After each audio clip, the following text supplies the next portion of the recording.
grew up speaking Spanish at home, and my parents taught us both languages and obviously learned more of English in school. But that's always been a big part of our identity at home. Has been either watching like Colombian TV and news and the soap operas, and like going to visit every 3 or 4 years. So it's been a while since we've gone back.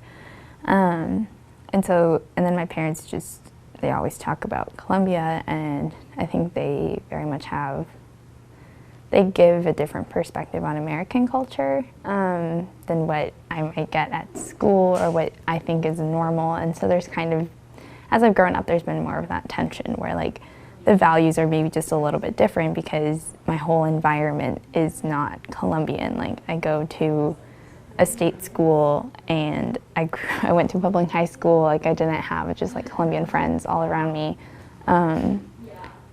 But I mean, it's still something I appreciate a lot of like who I am and like what I've been able to do speaking Spanish and like relating to other people. Dad pretty much exclusively reads those. Like he reads El Tiempo, El Espectador, then he reads like a bunch of sports things. But his main source of news comes from these Colombian newspapers that he just reads online. So yeah, like he doesn't spend like too much time on like the Washington Post or other things like that. He's definitely more invested in knowing like what's happening there, and then he gets his news about here from those sources, which I think is funny. There's not like a 24/7 news channel. Like here we have CNN, so that isn't the case there. And it's still like very, like, I mean, I don't watch broadcast news like at all. But when we would watch it at home, the Colombian news was always like much longer, and they're very like, it's like national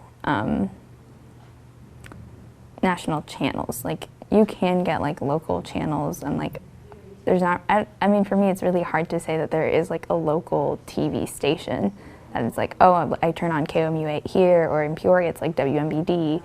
But over there, it's not like, oh, I'm gonna turn on the city broadcast channel. It's like the national broadcast channels that are what people watch. And like those are usually like, they have their midday news program, which is like probably like between 12 and 2.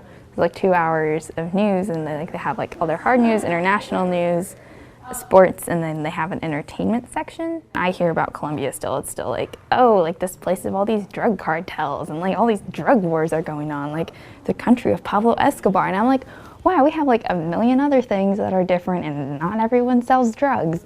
And so like that's, and like let's say like on Netflix, like what's it called? Not Cartel Land, that's a documentary, Narcos, that I'm like, there are other stories about Colombia that can be told. Like it's not, like sure that's gonna get people's attention, but there are different things. And so I feel like it always falls along these lines of like immigration or violence, or like it's something that's going wrong in these countries. And,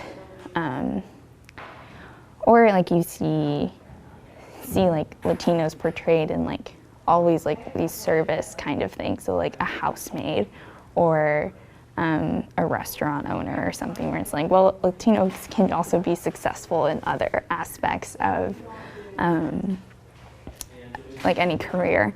Or like you see Sofia Vergara and assume like all Colombian women are super loud and crazy. Not the case.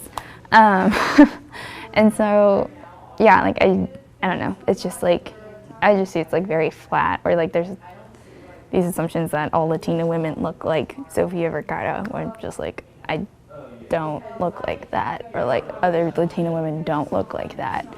And so that's how I've seen it play out, where I'm like, wow, there's like no depth to this. Or I remember in the fall, there was a reporter, like a anchor, I can't remember exactly where, but she like pronounced like these Spanish places, or names, or places that had Spanish names, like she pronounced them with the Spanish pronunciation, and people were like, whoa, like why are you doing that? I'm like, well, why would you give her a problem for pronouncing them the way they're supposed to be pronounced? I actually like talking to people in that community, and you also kind of need to like know some Spanish, right? Because like people will naturally just feel more comfortable with you if they like, if you're speaking to like first like like people who've immigrated here and aren't super comfortable with the language. But also talking about like for second generation or third generation people whose families have immigrated here, and like, well, what's that experience like? Because like my generation is like, okay, like now we're like melding into like American culture, like that's what we've been surrounded by our whole lives. So like, what does that look like? And like kind of like asking like, well, what does that tension look like between parents and children? And you know, just thinking in that way as well would be a good way to open something up.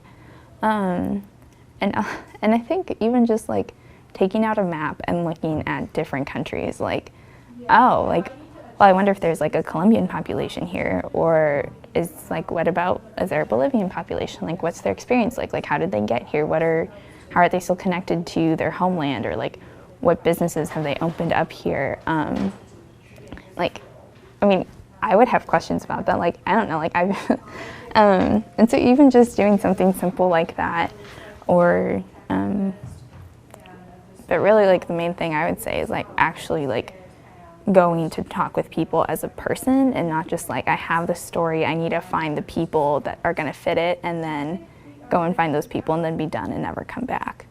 So like actually try to have those conversations as a person first, rather than just a journalist who's trying to get a story.